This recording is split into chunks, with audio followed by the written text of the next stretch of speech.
Tim, you guys always just go above and beyond. Last time, Una Pegasus, you have Lucy here. Yeah, Lucy the OG.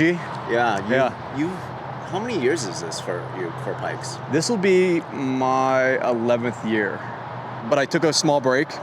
We moved shops, had a son, bought a house, so there was a break in between that. But since 2019, we've been coming consistent, and in 19 we brought one car, which was Lucy. 20 during COVID, we brought Sunny, which David Donahue drove. 21, we brought 3 cars, Sunny, Lucy, and Tanner Faust drove in the Cayman GT4 series. Then 22, we tried doing the Huna Pegasus, but we lost an engine, unfortunately. 23, David brought Sunny back, revamped, took the Time Attack Class 1 record again, and then Leah did the tribute run up the hill in Huna Pegasus. This year, we want to do something a little different, so we built an air-cooled car. Yeah, and then our good friend Jess Wart is going to drive this. Yeah. So what's the story behind this? So the story behind this whole thing is I've always been obsessed with 993 GT2s. And so we took a Carrera, that started life as a Carrera, and did essentially everything that we love about all Porsches. And, keeping it air-cooled, twin-turbo, sequential gearbox. But the suspension is really interesting because all of the knuckles, control arms, and geometry are all from the 992 Cup. So no more McPherson strut, A-arms up front.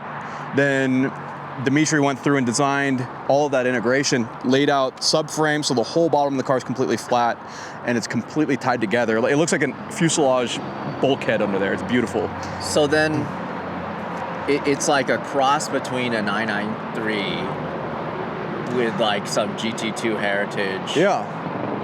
That is just... Yeah, and so really we took a lot of so I had a 992 GT3.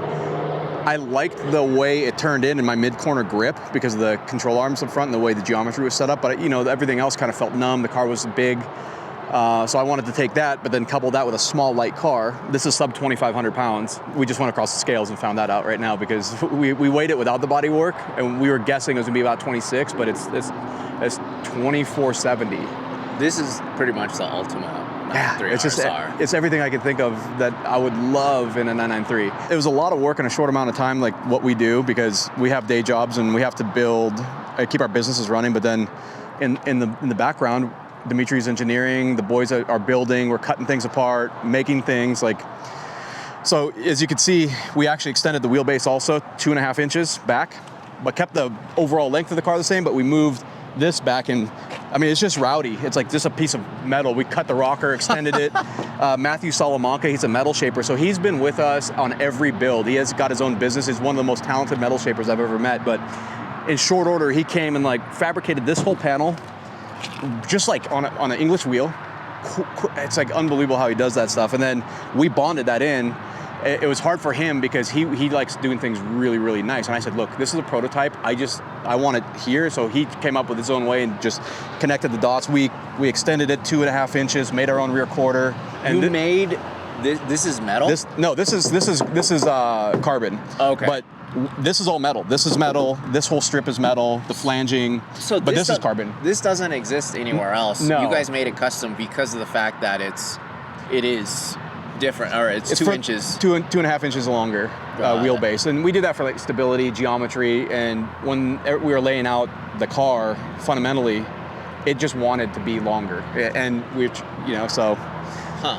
Oh, and also what it does, it kind of helps with the proportions because it's such a big wheel and tire out back, and it looked really squatty when the wheel was up forward. So that actually helped with the look of the vehicle also. It is just so much wider than stock.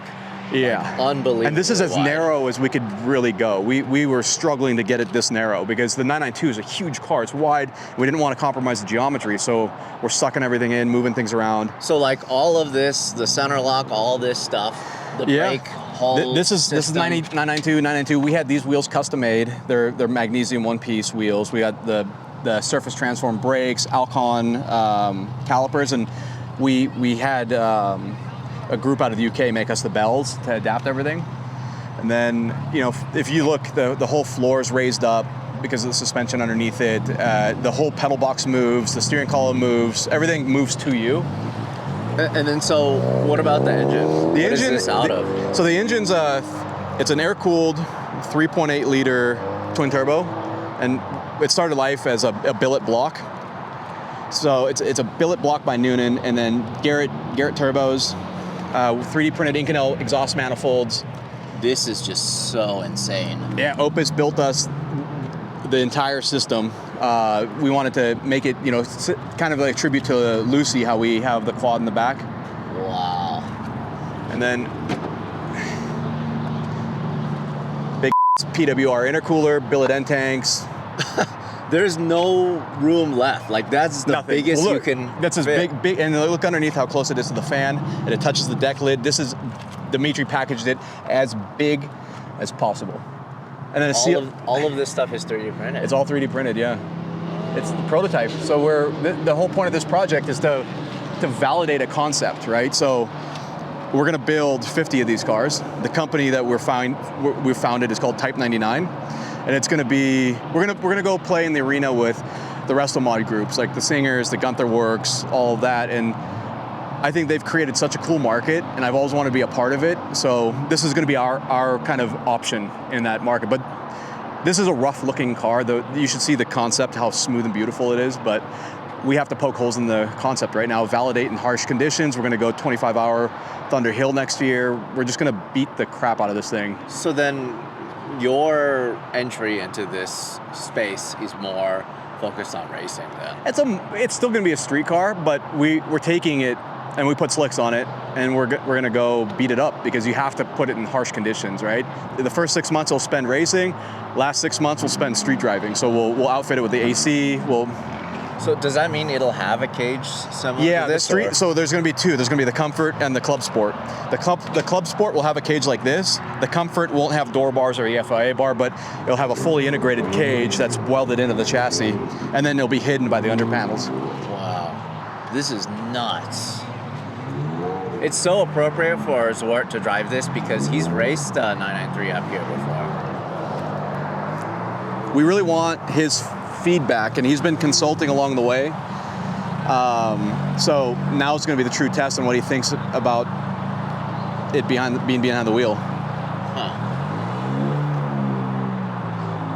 The pedal box is It's mounted with the rain tire. Yeah. Do not lose it. No. It's the 935 wheel. Yeah, I know. Okay. Yeah. So do And not here- lose it. Okay, fair. Here is the man, the myth, the legend, Yeah. Zwart, Like you know. the pilot. The pilot. Pilote. Yeah. He's ready. Interior is very bare bones. Nothing really left. Yeah, I try to just, for this project, just only what's needed. We'll have the interior on the street car trimmed out beautifully, and all that. It'll just be real nice. It won't have like holes cut and everything. And How was the donor car? the donor car was rough. It looked nice from the outside. I flew out to North Carolina and bought it, and then, well, it's not a bad car. I bought it with a Tiptronic because it was a little cheaper, right? Because we were doing the gearbox swap. And then as soon as we stripped it all, we're like, oh.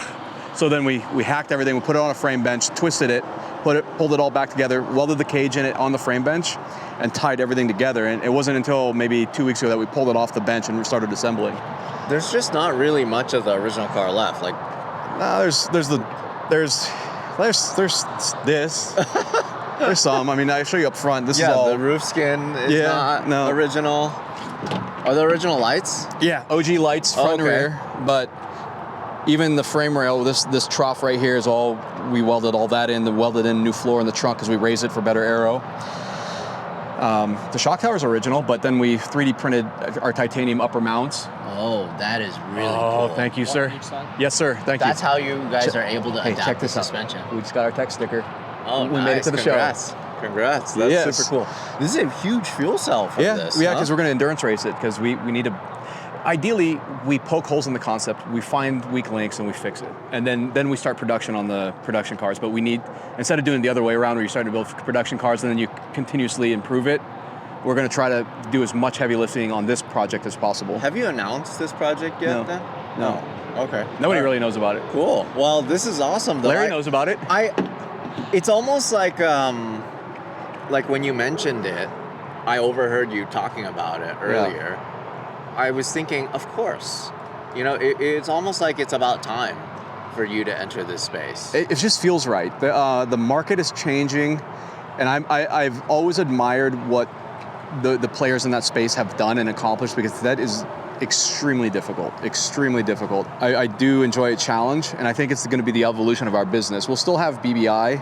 We're going to spin that off into what's called Black Label, which will handle all of our motorsport activities, transportation, and all that. But our engineering and manufacturing side, that's a separate arm, and then Type 99 will be the Halo project. So then, because you've been modifying Porsches for so long through BBI, you've never built a full car, like a complete car. No, we got a taste of it with the Huna Pegasus, and that woke me up. I'm like, man, if we had a little bit more time and really approach it from an R&D standpoint, we could build something pretty neat. And so this has been in the back of my head for 14 years now, this exact project. And then Dimitri's like, let's just do it. So we started last year. I had a little health hiccup, so we took a 6-month break. Then we had to really get aggressive because I really wanted this year here at the mountain. Do you have a price point you want to hit? Not yet. It's almost like you have to develop it and Yes. see how much it costs. Yeah. Before you see how much it costs to build 50 more. Right. I want to more. give. I mean, it's going to be expensive. I want to give tremendous value, because what I want to do is I want to give a lot. So if we're going to charge a lot, you're going to get a lot. It's going to be a lot of car. Yeah. What a great way to start this program, though, having Zwart drive this car. Yeah. I mean, it's nerve-wracking having the most experienced guy on that mountain, in my eyes, the most, I would say, particular man when it comes to how he likes the car set up. He's he has a specific way, and when you deliver that, he's like spot on. When it's not that way, he'll get you there. He'll say, hey, let's make some adjustments, let's do this, and he gives great feedback. So I approached him back in February when this car was just a chassis. He's like, well, if you can pull it off, I'll drive it. So a couple things to hit. What kind of power do you think it'll make sea level? It'll make 800 horsepower at sea level. We are going to find its thermal limit, though. That's what we're here. I mean, this car has more thermocouples than I've ever run on anything. I mean, there's everywhere. There's just wires everywhere. So we can map out what the engine's doing, and then that's going to dictate how much power we can run. Is this the only air-cooled vehicle running this race? I don't know. I think so.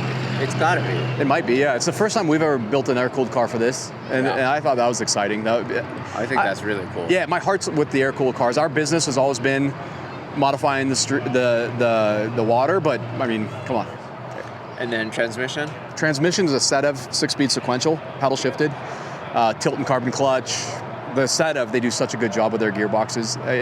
It's quiet, it shifts beautifully. I mean, we have that same gearbox in the Huna Pegasus and a couple other street cars. I have a question about the front end. Yes. So then, is this your own design, like No. based off the RSR? Or No. So what is this? All of this is, I bought this from DP out of Germany. This is all this is all reproduction GT2 stuff. Nice. And so this car's kind of like a mullet. It's like kind of stockish, and then it goes, never mind.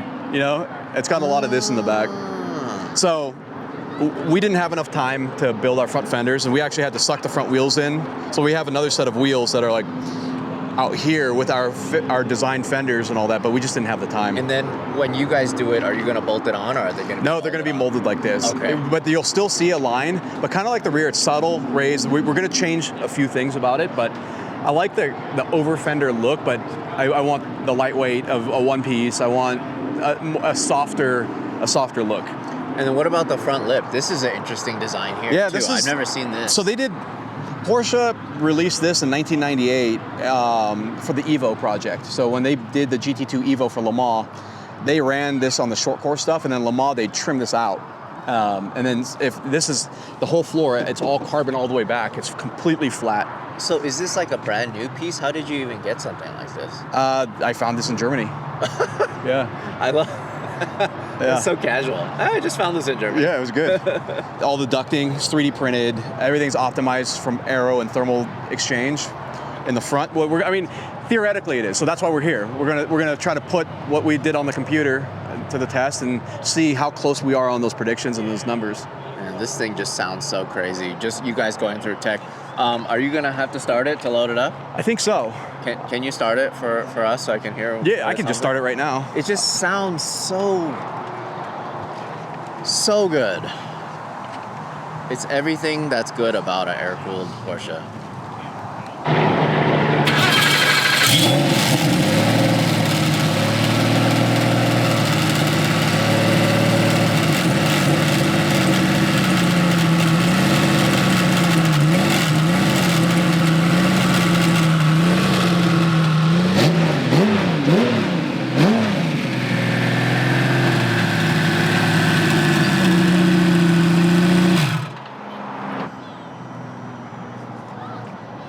Oh, that just sounds so crisp. Yeah, it's pretty snappy. We've taken a lot of weight out of the internals and really did a lot in the rotating assembly with coatings and materials and kind of bringing some of the newer technology stuff in.